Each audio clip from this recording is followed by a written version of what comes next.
सपनों का घर बनाना है तो ये वीडियो आपके लिए है। आइए देखते हैं, मजा आएगा। आज के समय में जब घर के दाम बढ़ते जा रहे हैं और होम लोन लेना एक जरूरत बन गया है, तो सही जानकारी होना बहुत ज्यादा महत्वपूर्ण है। क्या आप जानते हैं कि 2025 में भारत में होम लोन जो आउटस्टैंडिंग अमाउंट थी वो 27.23 लाख करोड़ तक पहुंच चुकी है, जो पिछले सिर्फ 2 सालों में 10 लाख करोड़ की वृद्धि दर्शाता है। इस वीडियो में हम आपको देने वाले हैं 10 ऐसे टिप्स जो आपके होम लोन के सफर को आसान बनाएंगे। चाहे आप पहली बार घर खरीद रहे हो या अपने सपनों का घर लेना चाहते हैं, ये जानकारी आपके लिए बहुत ज्यादा उपयोगी होगी। साथ ही हम बात करेंगे उन सरकारी योजनाओं की, जैसे कि प्रधानमंत्री आवास योजना, जो आपके लिए एक फाइनेंशियल मदद का रास्ता बन सकता है। तो जुड़े रहिए हमारे साथ इस वीडियो में, जहां हम देंगे आपको वो हर जानकारी जो आपको अपने सपनों का घर खरीदने में मदद करेगी। तो चलिए देर किस बात की, शुरू करते हैं। होम लोन है क्या? होम लोन एक ऐसा ऋण है जो बैंक्स और फाइनेंशियल इंस्टीट्यूशंस आपको घर खरीदने के लिए देते हैं। आप इसे मंथली इंस्टॉलमेंट्स यानी ईएमआई के रूप में चुकाते हैं। ये बिल्कुल उसी तरह है जैसे आप अपने किसी दोस्त से पैसे का उधार लेते हैं और समय समय पर उसे वापस करते हैं। पर यहाँ दोस्त की जगह बैंक होता है और नियम थोड़े कठिन होते हैं। तो बात करते हैं पहली टिप की। बजट बनाएं और अपनी फाइनेंशियल सिचुएशन का मूल्यांकन करें।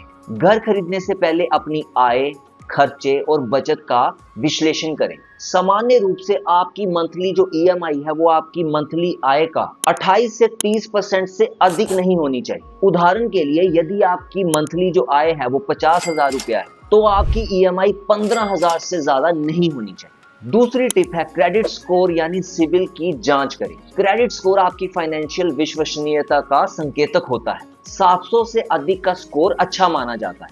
ये स्कोर बैंक को बताता है कि आप समय पर ऋण चुका सकते हैं या नहीं। स्कोर कम होने पर बैंक उच्च ब्याज दर या ऋण अस्वीकृति कर सकता है। तीसरी टिप है विभिन्न बैंकों की ब्याज दरों की तुलनात्मक जांच करें। हर बैंक की ब्याज दरें और शर्तें अलग होती हैं। ब्याज दरों की तुलना करें और ईएमआई कैलकुलेटर का उपयोग करके अपनी मंथली इंस्टॉलमेंट का अनुमान लगाएं। इससे आपको सबसे उपयुक्त ऋण योजना चुनने में मदद मिलेगी। ईएमआई कैलकुलेटर का लिंक मैं डिस्क्रिप्शन में भी डाल दूंगा। चौथी टिप है डाउन पेमेंट के लिए भी बचत करें। अधिकांश बैंक जो होते हैं वो प्रॉपर्टी वैल्यू का 75 से लेकर 90% तक का ही ऋण देते हैं।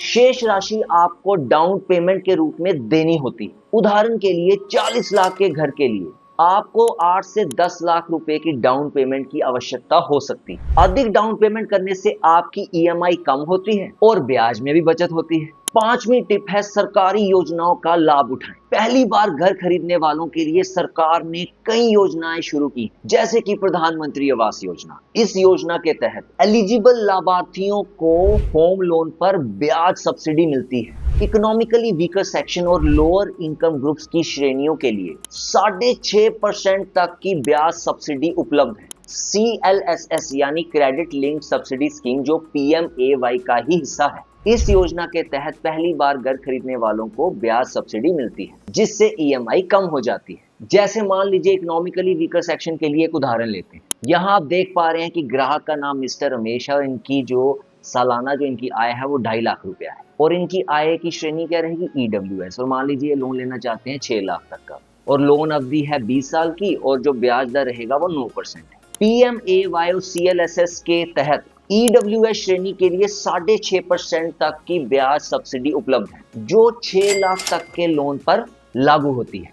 इस सब्सिडी का नेट प्रेजेंट वैल्यू लगभग 2.67 लाख होता है। मतलब जितनी भी फ्यूचर की ईएमआईज मिस्टर रमेश जी भरेंगे उसमें 6.5% की हमें सब्सिडी मिलनी है। तो इसमें क्या होता है, गवर्नमेंट एडवांस में ही इतना पैसा दे देती है। तो इस केस में वो 2.67 लाख रुपीस बनता है। तो इस सब्सिडी के बाद अगर आप एडजस्टेड लोन अमाउंट देखेंगे तो वो 6 लाख में से ये 2,67,000 कम हो जाएंगे, तो बचेंगे 3,33,000 रुपया। और इस अमाउंट की अगर आप ईएमआई निकालेंगे तो वो बनेगी 2,996। जबकि आप अगर पहले पूरे 6 लाख पे ईएमआई निकालते तो वो बनती 5,398। तो आप देख पा रहे हैं कि महीने की बचत कितनी है, 2,402 रुपए। और 20 साल में कुल बचत कितनी होगी?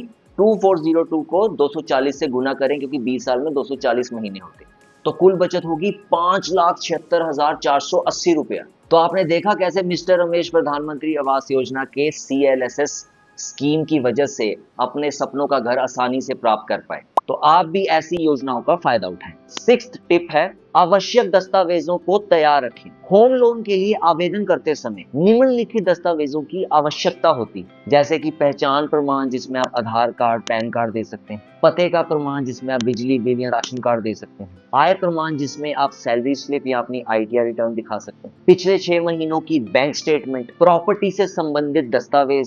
सभी दस्तावेजों को पहले से तैयार रखने से ऋण प्रक्रिया में तेजी आती है।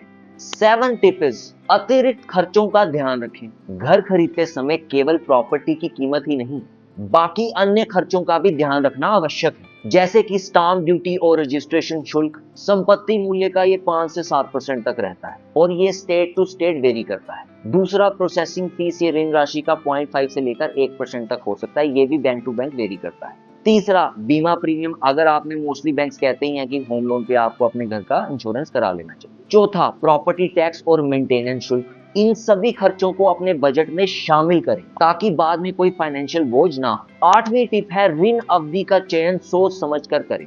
लंबी ऋण अवधि जैसे कि 25-30 साल से EMI तो कम होती है, लेकिन कुल ब्याज अधिक चुकाना पड़ता है। पर यदि आपकी आय स्थिर है तो छोटी अवधि जैसे कि 15-20 साल का चयन करें, जिससे कि आपके ब्याज में बचत होगी। 9वीं टिप है, विश्वसनीय बिल्डर और प्रॉपर्टी का चयन करें। ऐसी प्रॉपर्टी चुनें जो बैंक द्वारा स्वीकृत हो और बिल्डर की साख भी अच्छी हो। बैंक केवल उन्हीं प्रोजेक्ट्स को ऋण देते हैं जो कानूनी रूप से स्पष्ट होते हैं। इससे भविष्य में कानूनी समस्याओं से बचा जा सकता है।